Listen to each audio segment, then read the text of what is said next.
안녕하세요. 올해 12월 28일부터 내년 1월 3일까지 이스라엘, 그리고 내년 1월 17일부터 24일까지 튀르키예를 일주하는 열린다 성경 스터디 투어가 진행됩니다. 열린다 성경 스터디 투어는 단순한 성지순례가 아닙니다. 매일 아침 1시간 반씩 성경과 인문학을 주제로 공부한 뒤 현장을 답사하는 기독교 인문학 여행입니다. 자세한 일정과 다녀오신 분들의 생생한 후기는 영상 하단의 링크를 참조하시기 바랍니다. 안녕하세요. 세계사인 교회사, 세계사와 함께 푸는 스토리텔링 교회사 시간입니다. 중세 역사, 중세 교회사 살펴보고 있습니다. 로마 제국이 멸망하는 476년부터 콘스탄티노플이 함락되는 1453년까지 중세 천년의 역사를 유스티니아누스 황제, 샤를마뉴 황제, 그레고리우스 7세 교황, 이노센트 3세 교황을 분기점으로 해서 살펴보고 있죠. 자, 어느덧 저희들이 영국과 프랑스 간의 100년간에 걸친 전쟁, 100년 전쟁에 대해서 살펴보려고 하고 있습니다. 자, 오늘은 이제 잔다르크 영웅인가 마녀인가 라는 주제로 살펴볼 텐데요. 자, 100년 전쟁 많이 들어보셨죠? 뭐 100년 동안 전쟁을 실제 한 건 아니고 시작점과 이제 마지막 끝나는 그 시점까지 살피면 100년이 좀 넘습니다. 1337년부터 1453년까지 이어진 영국과 프랑스 간의 100년 전쟁, 여기 이제 오늘 살펴볼 주제입니다. 전쟁이 일어난 원인, 요걸 이제 이야기한다면은 사실은 이제 두 민족을 대립시킨 여러 요소들이 결합된 일종의 종합 선물 세트 성격인데요. 자, 여기에는 이제 왕실 간의, 두 나라 왕실 간의 오랜 적대감에서 시작을 한다. 그 뿌리를 이제 한번 살펴본다고 하면은, 자, 프랑스는요, 원래 영국을 한 나라로 보지 않았습니다. 왜냐? 자기네 노르망디 공이라고는 이 봉신국의 나라로 인식을 했어요. 실제로 그렇게 시작을 했거든요. 자, 1066년. 자, 보세요. 자, 요게 이제 오늘날의 프랑스죠. 여기가 오늘날 영국입니다. 자, 하지만 중세 때는 이게 하나로 막 지지고 볶고 합쳐져 있었는데, 영국의 시작은 바로, 요 지역, 노르망디 지역을 차지한 노르망디 공, 6대 노르망디 공인 윌리엄이 바로 영국으로 넘어가가 여기를 차지하면서 영국에서 왕이지만 프랑스에서는 노르망디 공에 불과했다. 그렇게 시작을 했기 때문에 같은 급이 아니다 이렇게 생각을 했던 거예요. 하지만 이게 나중에 전세가 역전이 됩니다. 1154년 영국이 바로 앙주 제국이 탄생하면서 영국의 영토가 얼마나 커지느냐 이렇게 커지는 거예요. 지금 보시는 대로 이 전체와 바로 여기 오늘날 프랑스 절반, 요게 다 영국인 거예요.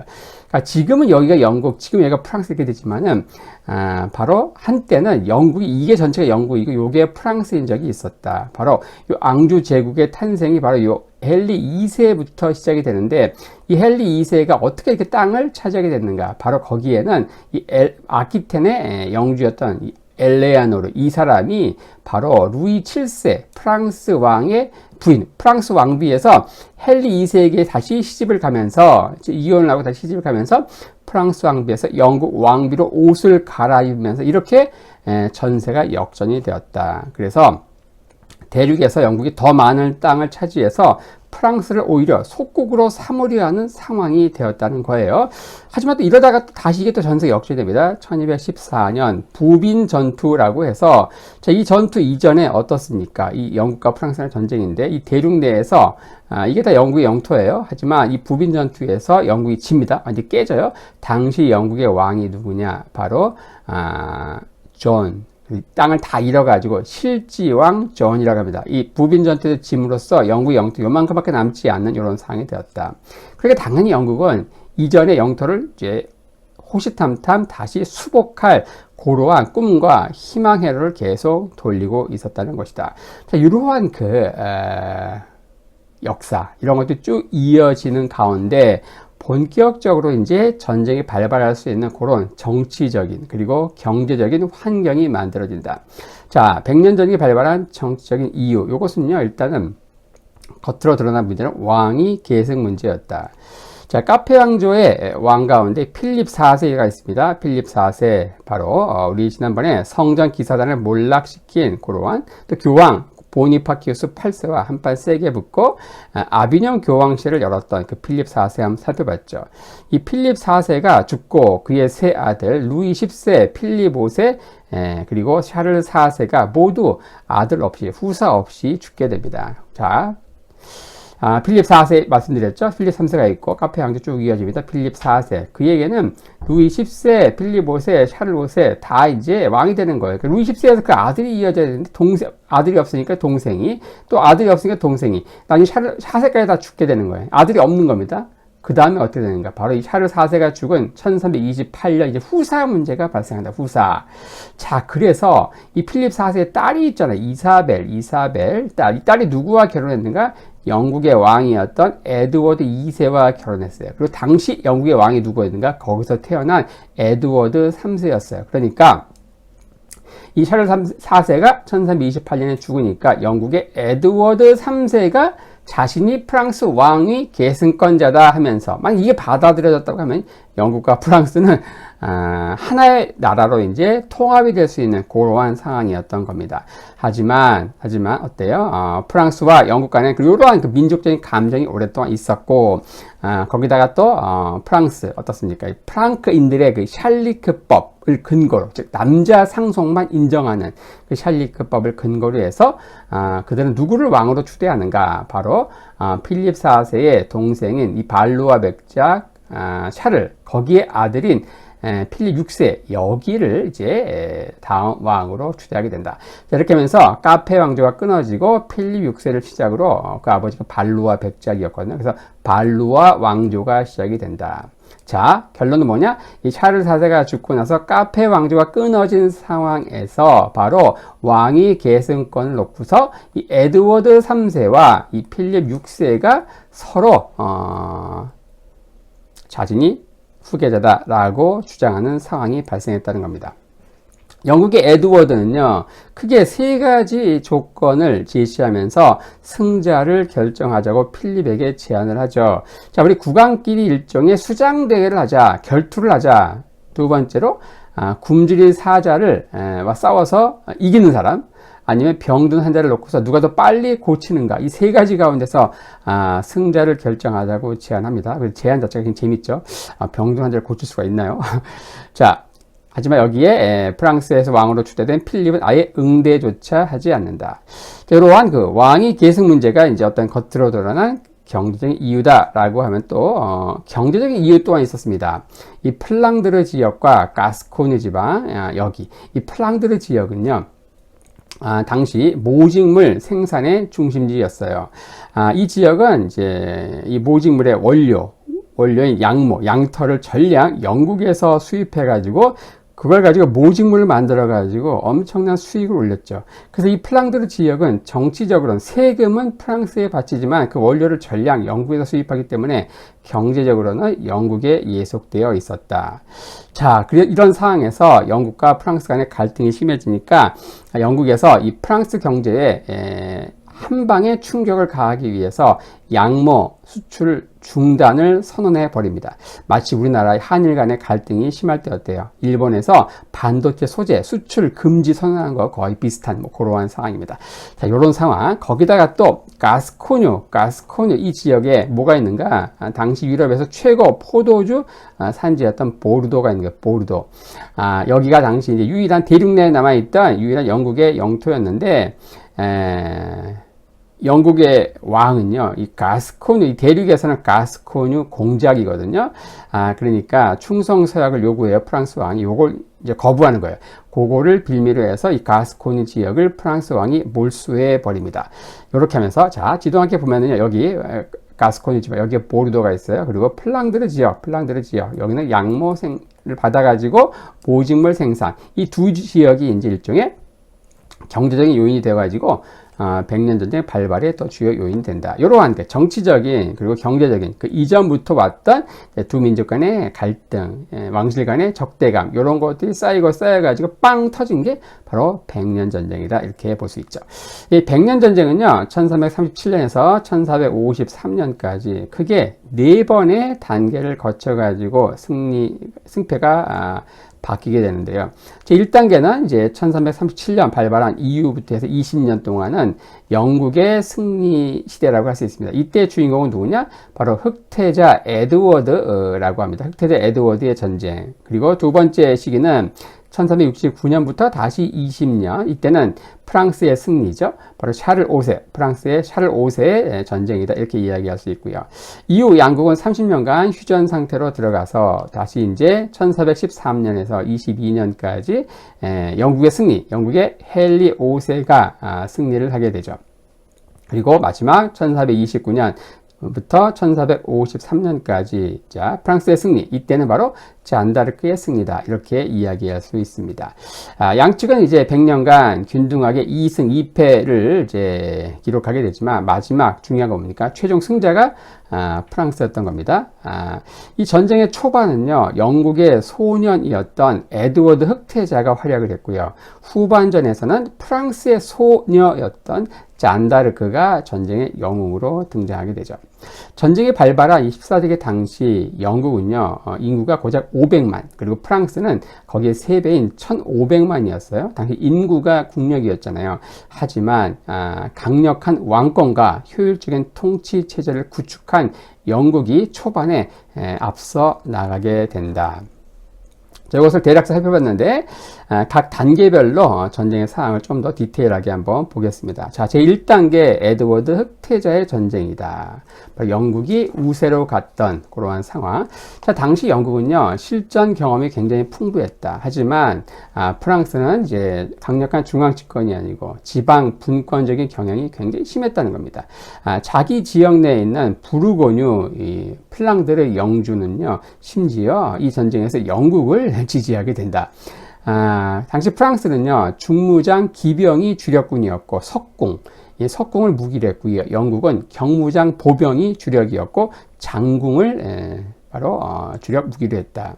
이 석궁의 문제는 뭐냐? 굉장히 무겁고 재장전하는데 시간이 오래 걸렸다. 하지만 영국의 무기인 장궁은요, 기존 활의 사정거리의 3배, 너무나 강력해가지고 심지어 중세 갑옷도 뚫을 정도였다라고 하네요.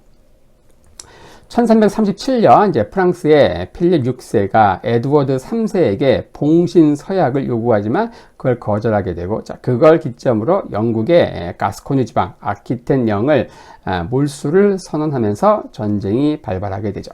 1339년 플랑드르 앞바다에서 영국이 승리하게 되고요. 그리고 1346년 이제 크레시 전투, 여기에서 프랑스 북부 해안을 완전히 초토화시키고 칼레, 바로 여기에 도브해역을 건너가지고 쭉쭉 해가지고 어때요? 쭉 해서 여기에 칼레 지역을 완전히 포위하게 된다. 그게 바로 이제 크레시 전투라고 하는 것이죠. 이 칼레 항구가 완전히 포위되었을 때 이들은 이제 칼레에 있던 시민들은 어떤가? 전부 학살될 수 있는 그런 위기 상황에서 이 칼레의 시장을 포함해서 시민 대표 6명이요. 교수형에 처할 것을 각오하고 스스로 목에 밧줄을 감고 영국의 에드워드 흑태자 앞에 출두합니다. 이때 에드워드는요, 거기에 감복해서 이들을 모두 사면하게 되는데, 요즘 말하는 이제 도시 전체가 다 학살될 수 있는 그런 상황에서 시장 포함 6명이 스스로 포로가 되는 그러한 상황, 이제 교수형을 각오하고 스스로 포로가 되는, 요즘 말하는 노블리스 오블리스를 정말 오리지널로 실천하게 된 것이죠.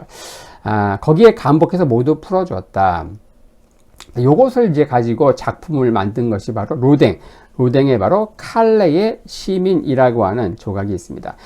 미국 워싱턴 허시은 미술관의 조각 정원에 지금 보시는 작품이 전시되어 있다고 하네요.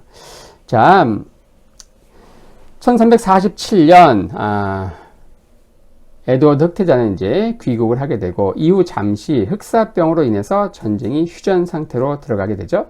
자, 그러다가 다시 이제 전쟁이 또 벌어지게 되는데, 바로 1356년 에드워드 흑태자가 다시 전투를 한다. 이때 푸아티에 전투에서 영국이 승리하면서 이때 프랑스의 왕이었던 장 2세를 포로로 잡습니다. 당시 프랑스는 자크리 난이라고 하는 농민 반란이 일어나면서 프랑스가 쑥대밭이었어요. 그러니까 전쟁할 겨를이 없었다는 겁니다. 흑태자 에드워드는요, 포로가 된 이 장 2세를 포로가 아니라 왕으로 극진히 대우를 하죠. 심지어 시종처럼 그의 시중을 들기도 합니다. 결국 1360년 브레티니 조약을 통해서 칼레와 아키텐 지역을 이제 영국에 양도하고 그리고 막대한 보상금 지불을 약속하면서 귀환하게 되는데요. 한번 지도 함께 보겠습니다. 자, 바로 이 지역, 바로 브레티니 조약을 통해서 결국 이제 원래 100년 전이 일어나기 전에 대륙 내에 있던 영국의 영토 요거밖에 없었거든요. 하지만 이 전투에 승리하면서 에드워드 흑태자의 승리를 통해서 이 아키텐 전 지역이 다시 영국의 소유가 되면서 거기다가 또 막대한 전쟁 보상금과 함께 화평 조약을 이제 맺게 된다는 것이죠. 하지만 문제가 있습니다. 다시 이제 프랑스 본국으로 돌아갔는데 귀족들이 그 보상금 지불을 거부하는 거예요. 거기에 대해서 수치심을 느끼고 장 2세는 프랑스의 왕이었던 장 2세는 영국으로 건너가서 자진 포로가 됩니다. 1364년 장 2세는 영국으로 다시 포로가 되어서 와서 흑태자 에드워드는 그를 환대하지만 포로가 된 상태에서 4개월 후 영국에서 장 2세가 죽어요. 그의 시신은 정중히 프랑스로 보내지긴 하는데, 자, 어쨌든 영국의 승리로 프랑스의 절반이나 되는 영토를 다시 차지하게 된다. 1376년 에드워드 흑태자가 죽게 되죠. 그리고 1364년 장 2세는 죽었고요. 자, 흑태자, 장 2세 모두 어때요? 기사도 정신을 가진 고로한 인물이었다라고 평가할 수 있겠네요. 자, 1단계 전쟁 이렇게 살펴봤고요. 자, 2단계는 이제 샤를 5세의 전쟁이다. 여기서는 이제 프랑스가 우세하게 되는데, 샤를 5세는요, 상비군 제도로 군사력을 이제 증강을 시켜요. 자, 이때 영국의 랭카스터 존, 당시에 섭정을 하고 있던 랭카스터 존이 프랑스를 침공합니다. 이때 프랑스가 이를 격퇴하고 승리를 하게 되죠. 그리고 1375년 부르지 휴전 협정을 맺고 과거 돌려줬던 영토를 다시 되찾게 된다. 자, 제3단계 전쟁은 영국의 이 헨리 5세의 전쟁이다. 여기선 영국이 또 다시 승리하게 되는데요. 자, 프랑스에서 샤를 5세가 죽고 나서 그 아들 샤를 6세가 즉위해 12살의 나이. 하지만 그는 나이도 어렸지만 정신 이상 증세를 보이고 있었다. 그리고 프랑스는 이제 부르고뉴 가문과 오를레앙 가문의 내전 상태였어요. 자, 이런 가운데 1415년 영국의 헨리 5세가 쳐들어온다. 바로 아젠쿠르 전투라고 프랑스의 내분을 틈타서 부르고뉴와 동맹을 맺고 전쟁이 벌어지는데, 이때 다시 이제 샤를 5세 때 빼앗긴 영토를 다시 빼앗게 된다. 중세의 가장 처참한 전투로 기록되어 있는데, 이 헨리 5세, 이 아젠쿠르 전투를 배경으로 해서 넷플릭스에 이 헨리 5세라고 하는 제목의 전쟁 드라마가 있습니다. 보시면은 당시 상황을 또 리얼하게 보실 수가 있을 것 같습니다. 1420년 이 트루아 조약을 맺어서 결국 왕태자의 왕위 계승권, 당시 이제 헨리 5세 아들들이 있었는데 그들의 왕위 계승권을 다 무효화하고 이 헨리 5세와 당시 왕이었던 샤를 6세의 딸 캐더린이 결혼을 해요. 그리고 거기서 만약에 아들이 태어나면 그 아들이 프랑스의 왕이 된다.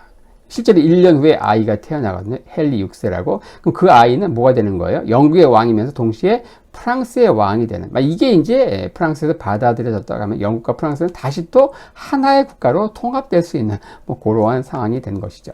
하지만 그걸 받아들이지 않았으니까 또 전쟁이 일어났겠죠. 그러니까 1422년 이 조약의 당사자인 샤를 6세 그리고 헨리 5세 모두 죽게 되면서 이제 전쟁은 다음 단계로 넘어가는데, 자, 요 시기에 영국의 왕들 상황 보겠습니다.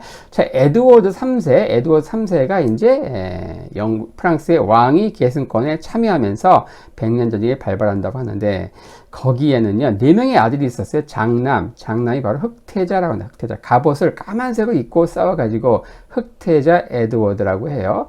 흑태자, 이 전쟁에서 죽습니다. 전쟁에서 죽고, 자, 그 둘째 아들, 셋째 아들, 랭카스터 공, 넷째 아들, 요크 공작이었어요. 자, 흑태자 에드워드가 죽고 나서 어린 리처드 2세가 왕이 되는 거예요. 하지만 너무 어리니까 그의 삼촌인 랭카스터 공작이었던 존이 섭정을 하게 됩니다. 하지만 섭정으로 끝나는 게 아니고 나중에 그 존의 아들이 헨리가 어때요? 이 리차드 2세 왕위를 찬탈하게 됩니다. 그래서 그 아들 헨리 5세, 헨리 6세로 이렇게 이어지는데, 자, 그렇게 하면서 쭉쭉 내려왔던 요 플랜테전의 왕가의 종말이 리처드 2세에서 끝이 나고, 자, 이 헨리 4세부터 해서 랭카스터 가문이 이제 영국의 왕위를 차지하게 된다. 나중에 헨리 6세까지 이어지다가 어떻게 됩니까? 요크 가문, 셋째 아들 랭카스터 공, 넷째 아들 요크 공. 한쪽은 어때요? 가문의 문장이 붉은색 장미예요. 그리고 요크 이쪽은 흰색 장미예요. 두 가문 가운데 이제 장미 전쟁이라고 해서, 왜냐 둘 다 이제 붉은 장미, 흰 장미니까 장미 전쟁이라고 해서 30년간 내전을 펼치게 되는 그러한 상황. 그런 나중에 그런 식으로 이어지게 됩니다. 자, 제 4단계는요, 마지막은 이제, 어떻습니까? 헨리 6세, 아까 말씀드린 대로, 이 헨리 6세가, 이제, 백년 전쟁을 마지막 매조지 짓는 왕이 되는데, 1422년 헨리 5세, 그리고 헨리 6세가 죽게 됩니다. 그리고 거기서 태어난 아들, 바로 어때요? 헨리 5세가 죽고, 또, 샤를 6세가 죽는다고 했는데, 조약이 어땠습니까? 헨리 6세의 딸, 캐더린과 헨리 5세가 결혼을 해요. 거기서 아들이 태어나면 그 아들이 프랑스 왕위를 차지한다고 했다. 거기서 아들이 1년 후에 태어난다. 헨리 6세. 헨리 6세는 영국의 왕이면서 어때요? 프랑스의 왕이라고 선언을 했는데, 이 샤를 6세의 아들인 샤를 7세를 프랑스에서 왕으로 옹립하면서 결국 마지막, 최종전으로 향하는 그런 상황이 되는 것이죠. 샤를 7세. 이 샤를 7세는요, 어때요? 샤를 6세의 12명의 그 형제 중에서 막내였어요. 형들이 모두 전쟁통에 죽고 유일한 생존자였다. 그러나 아버지와 불화로 인해서 왕세자의 권리가 박탈된 상황이었어요. 그리고 어머니가 거기다가 이제 부정하게 낳은 아이라고 하는, 바람을 펴서 낳은 그 사생아라는 그런 소문까지 연루되면서 그의 왕위 계승권은 상당히 불안한 상황에 있었다.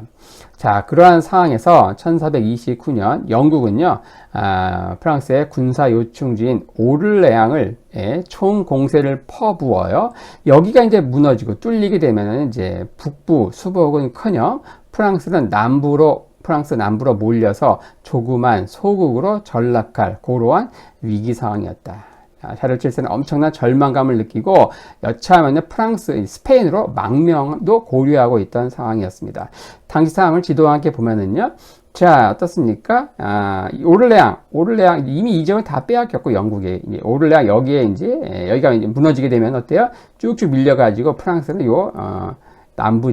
남부 지역만 이제 차지하게 된 소국으로 전락할 수 있고, 그리고 샤를 7세를 여차하면 스페인으로 망명할 준비까지 하고 있었다. 이 오를레앙 총 공세가 펼쳐지던 그러한 상황에서 누가 등장하는가? 바로 1429년 3월 10일 17살의 생기 넘치는 시골 소녀가 찾아와서 엄청난 소식을 샤를 7세에게 전합니다. 바로 자신이 프랑스를 구하고 왕세자인 샤를 7세를 랭스에서 대관식을 치러주라는 하늘의 계시를 받았다. 그리고 저는 하나님을 위해서, 그리고 조국 프랑스를 위해서 싸울 것이다 라고 하면서 자신이 받은 계시를 샤를 7세 왕세자 앞에서 전하는 거예요. 이 첫 번째 대면에서 그녀의 비범함을 시험하기 위해서 샤를 7세는 평상복을 입고 백성들, 신하들 가운데 서 있었어요. 하지만 잔다르크는 정확히 샤를 7세를 지목하고 그 앞에 서서 무릎을 꿇게 되죠. 그는 이제 이 잔다르크가 수장이 되어서 이제 전쟁은 이제 상황이 바뀌게 되죠. 기적적인 그의 용맹을 통해서 오를레앙 전투에서 영국군을 격퇴하게 되죠. 5월 8일. 자, 그리고 어때요? 7월 17일 랭스에서 샤를 7세에 대관식을 치르게 됩니다. 자, 지도 함께 볼 텐데요. 자, 오를레앙 여기를 수복을 해요. 그리고 쭉쭉 해가지고 랭스 여기에서 샤를 7세에 대관식을 치러줍니다. 쭉쭉 해가지고 잔다르크는 파리까지 수복을 하자고 했는데, 자, 딱 요쯤에서 이제 샤를 7세는 만족하려고 했던 거예요. 자, 전쟁의 영웅이자 성녀인 잔다르크. 어때? 영웅에는 두 가지 옵션밖에 없습니다. 완벽한 승리 또는 억울한 죽음. 자, 둘 중에 운명이 주는 잔을 마셔야 되는데, 아쉽게도 잔다르크는 후자의 잔이 주어졌다는 것이죠. 그녀는 계속 진격을 원했지만 샤를은 우유부단해서 확전을 피하기 위해서 적당한 타협을 영국과 시도하게 되죠. 자, 이런 가운데 1430년 잔다르크는 독단적으로 파리를 수복하기 위해서 영국과 당시 동맹을 맺고 있던 부르고뉴를 공격하게 된다. 샤를은 그녀에게 지원군을 보내지 않았죠. 당연히 잔다르크는 전력의 열세로 포로가 되는 상황이 되었다.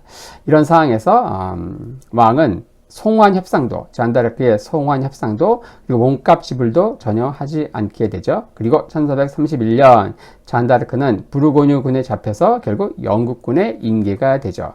그리고 중세의 법은요, 여자가 남자 복장을 하는 게 금기였다. 그래서 그녀는 마녀로 규정이 되어서 화형에 처해졌죠. 그리고 루앙의 세느강에 뿌려지게 되는데 그 시체가, 샤를은 이 재판이 벌어지는 내내 침묵을 해요. 하지만 이후 전쟁을 계속해서 결국 파리를 수복하고 대륙에 있던 프랑스 영토 전부 회복하게 됩니다.